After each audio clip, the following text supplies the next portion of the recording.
a Playlyst original.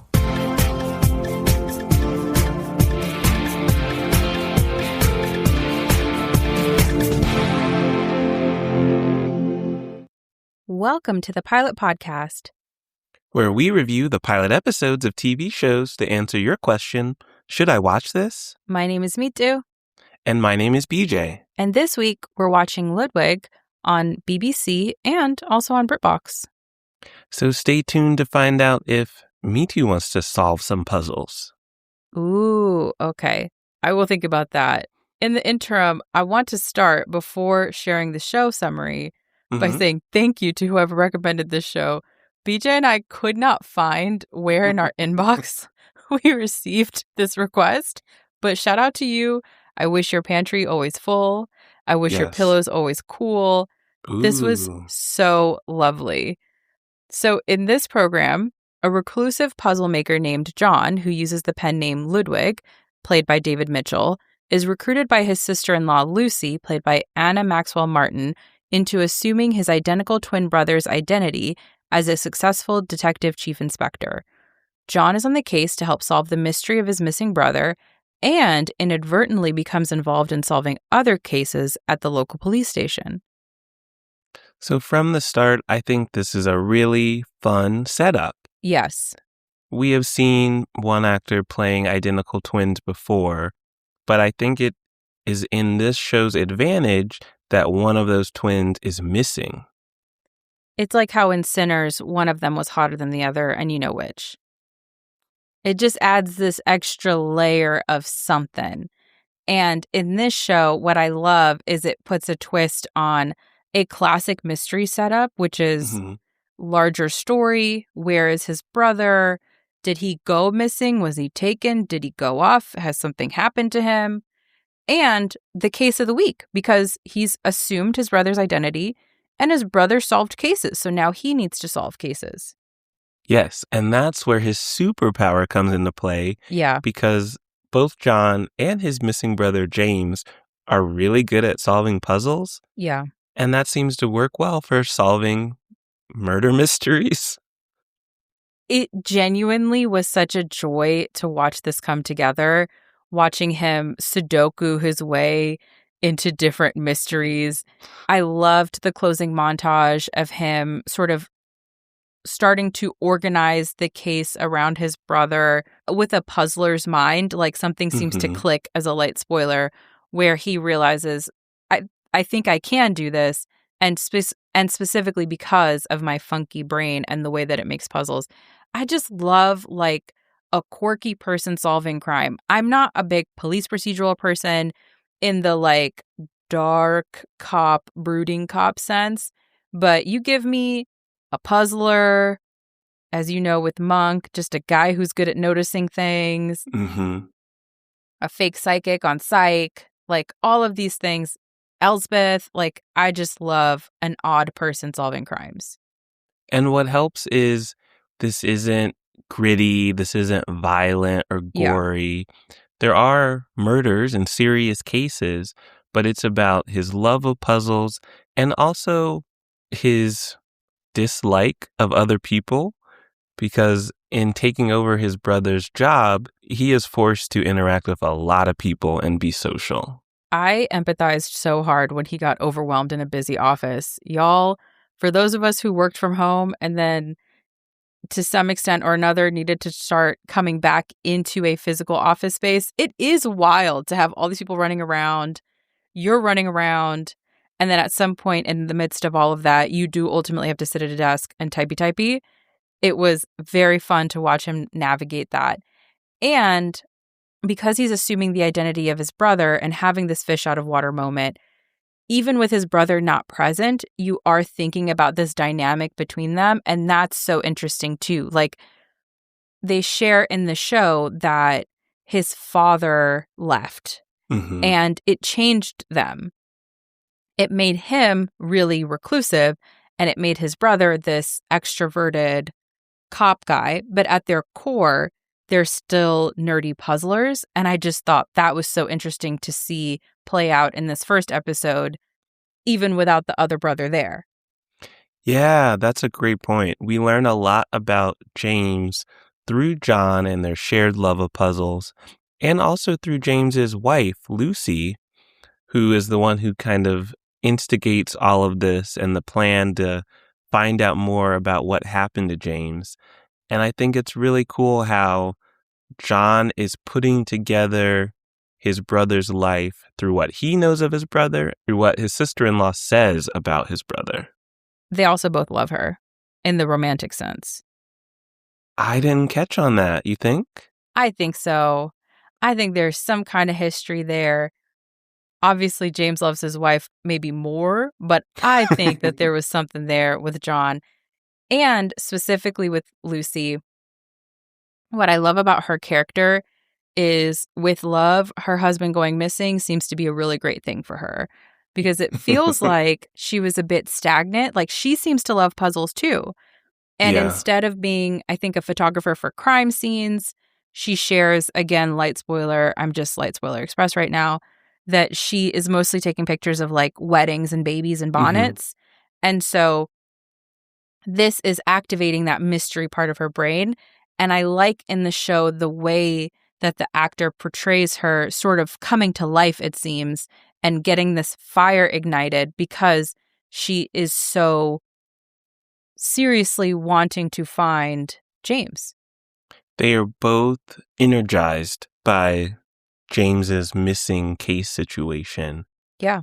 Which is very serious. We don't want to downplay that. It's mysterious. Sure. He left a letter, another light spoiler, and we got to figure out what that's all about. But along with that, it's a funny show. Speaking of that letter, Lucy gives the letter to John, and she's like, "What do you make of this?" And he reads it, and his first response is, "This is the scariest letter I've ever read in my life." He's just so reluctant at every turn to solve crime and to just be involved in something that is possibly nefarious. And it just cracked me up. Like, it's not, "Oh no, where's my brother? How are you feeling as his wife?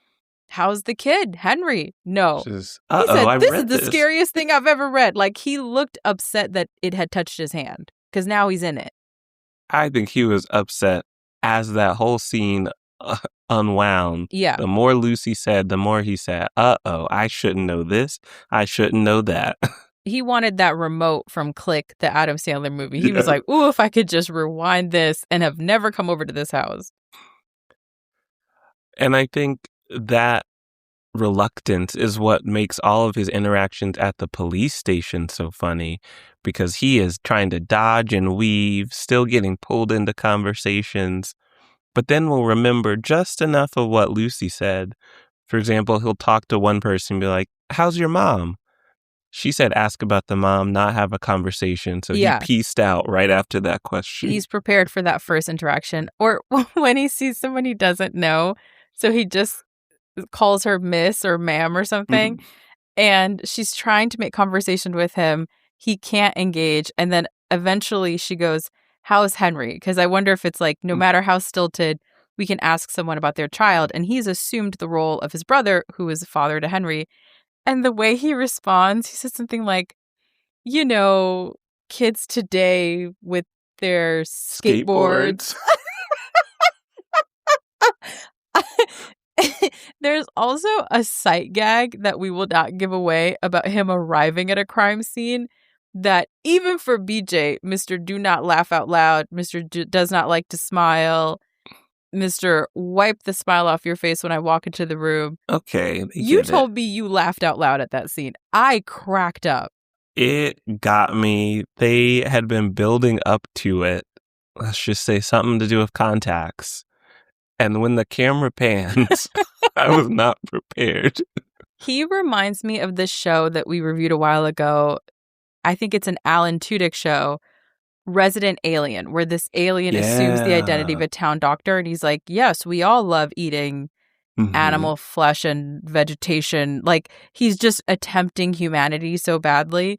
And we're just watching him do that. But he really is a person. It's so funny. There's also another small scene where Lucy calls him and he's like, "Girl, this is too much. Like, I need to go home. I cannot with this case, with any of this. And she goes, oh, hold on. Henry's school is calling, which is typically like alarming. My child's school is calling. And he's like, I don't care. Get me out of here. Like, there's not even an ounce of an instinct in him to be like, oh, what's going on with Henry? That made me laugh so hard. My man is scared. I would be too. I get it. I don't know how to solve a murder. Henry go to that school every day. I've never had to be a cop before. Hold on. Yeah, Henry looks very healthy, so he should be fine. You see that boy on that skateboard? He'll be okay. But, I think what got John through this is that he had his pins because they were readily available despite Lucy's reluctance to let him put those pins in his front pocket. Yeah. And everyone noticed, for good or bad. Yeah. She was like, you cannot have 6 pens in your front pocket. And you can tell he was like, who's going to notice? Who's going to care? But there's not a soul that did not go, why? But, he had those pins accessible. And that kind of thinking, that kind of having a pen handy as needed is what helped him solve the case of the week. Because I don't think this is a spoiler. I'm not even going to say a light spoiler for this one. Mm-mm. He obviously is going to solve the case of the week. I have not seen episodes 2 through 6 yet. Yeah. I feel so confident that there's going to be a case of the week in each of those, and he's figuring it out. And that was fun to watch him deduce, especially because he didn't even care who did it. And the way that he introduces who did it tells you he does not care in the least, and that made it funny too. It is very entertaining that he just sees it as, let's solve this mystery, not let's figure out who killed this person. Yeah, he even phrased it to Lucy as like, I just can't leave a puzzle unsolved. These are people's lives. That is so funny. Although at the very end, it did seem like, another light spoiler, it kind of hit that these murders are significant. Yes, and he gets confidence. It feels like he hits his stride.